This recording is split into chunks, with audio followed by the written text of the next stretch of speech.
When I do my base makeup, my goal is to be as glowy as possible. I don't use primer. This is my primer. And honestly, I get the most compliments on my skin when I'm wearing this. Only downside about this is that it's ever so slightly drying, so I always avoid my under eye and my eyelids, but it pretty much goes everywhere else. I don't use foundation, just concealer. When I put makeup all over my face, it looks worse. I end up creasing, getting patchy, and minimal. I only put the concealer over my dark spots and my redness. This is a placement. I never put concealer on my under eyes because I don't know how y'all don't get it to crease. It looks so bad. It looks so it looks awful on me. To blend, this is so important. I use a damp sponge, not a brush. I pat it on the back of my hand first because if it's too wet, it'll mix with your concealer and it'll look really bad. Like a sponge gives you the most flawless natural finish, and that's what I love. And if you're heavy on skincare like me, then you would want your natural skin to show through. All my base products are liquid, so I like to mattify as little as possible. So I use a brush to blend out initially, and I love that this brush has a little brush at the end so I could use for my nose. I use a sponge and blend out that outside because if you blend directly in the middle, you might take away too much of the product. My blush placement is for round face girlies. I don't blend it past my eyes so that tension stays in the center of my face. Same brush, and I just blend it in place because I don't want a huge area covered in blush.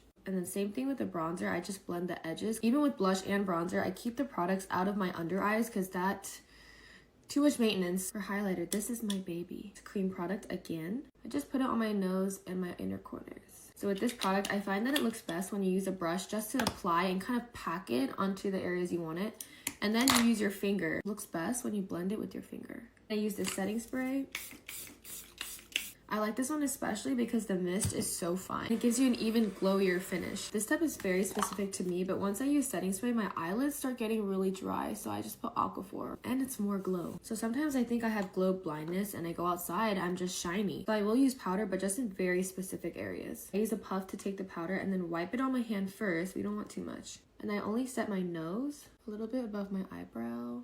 And the rest, I don't go for more product. I just use whatever's left. My makeup stays pretty well with just setting spray. So the powder is not really to set my makeup. It's more like so I don't look like a grease ball. This is the base. And for lips, I'll always use some sort of tinted lip balm because my lips cannot handle anything that's not meant to moisturize.